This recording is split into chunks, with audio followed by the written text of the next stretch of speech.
सवाल है, गुस्ल करते हुए अगर बूंदें पानी में चली जाएं तो पानी नापाक हो जाएगा। पानी उस सूरत में नापाक होता है कि पानी जिस्म के जिस हिस्से पर निजासत लगी हो उस जगह पर पानी होकर यानी टच करके पानी बर्तन में चला जाए। बाकी जिस्म तो पाक है।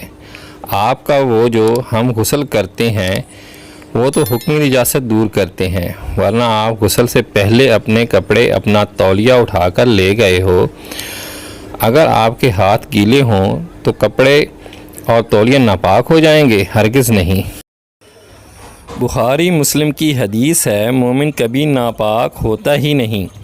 हज़रत अबू हुरैरा रज़ी अल्लाह ताला अन्हो कहते हैं, एक दिन मैं घर से निकला तो रास्ते में रसूल पाक सल्लल्लाहु अलैहि वसल्लम मिले तो आप सल्लल्लाहु अलैहि वसल्लम के साथ हो लिया तो मुझे फ़ौरन याद आ गया कि मैं तो जुनबी हूँ। तो मैं वहाँ से चला गया तो मैं गुस्ल करके वापस आया तो मोहम्मद मुस्तफ़ा सल्लल्लाहु अलैहि वसल्लम ने फरमाया कि तुम बातें करते करते कहाँ चले गए थे? तो अबू हुरैरा रज़ी अल्लाह ताला अन्हु ने कहा, या रसूलुल्लाह सल्लल्लाहु अलैहि वसल्लम, मैं नापाक था तो मैं गुस्ल करने चला गया। तो आप सल्लल्लाहु अलैहि वसल्लम ने फरमाया कि मोमिन तो कभी नापाक होता ही नहीं, जुनबी होकर भी नापाक नहीं होता। तो नापाकी हुक्मन है, हकीकतन नहीं।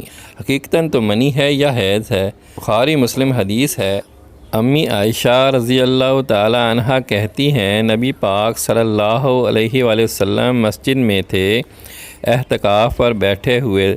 आप सल्लल्लाहु अलैहि वसल्लम ने मुझे अंदर से कहा, मुझे मेरा बिस्तरा पकड़ा दो। तो अम्मी आयशा फरमाने लगीं, या रसूलल्लाह, मैं हैज़ से हूँ। आप सल्लल्लाहु अलैहि वसल्लम ने फरमाया, हैज़ तेरे हाथों में तो नहीं। अम्मी आयशा रज़ी अल्लाह ताला अन्हा फरमाती हैं, मैं हालत हैज़ में होती तो नबी पाक सल्लल्लाहु अलैहि वसल्लम मेरी गोद में सर रख कर कुरान पाक पढ़ते थे। माशाल्लाह, कितनी खुश नसीबी है अम्मी आयशा रज़ी अल्लाह ताला अन्हा की। कई लोग सवाल करते हैं, औरत हैज़ से है, क्या बच्चे को दूध पिलाए या ना पिलाए, आटा गूंदे या ना गूंदे? फिर नई नई दुल्हनें जो आती हैं, इनकी सास लंबा चौड़ा सबक देती है। हम वज़ू करके आटा गूंदती थी, हम तो वज़ू करके शौहर को रोटी पका कर देती थी।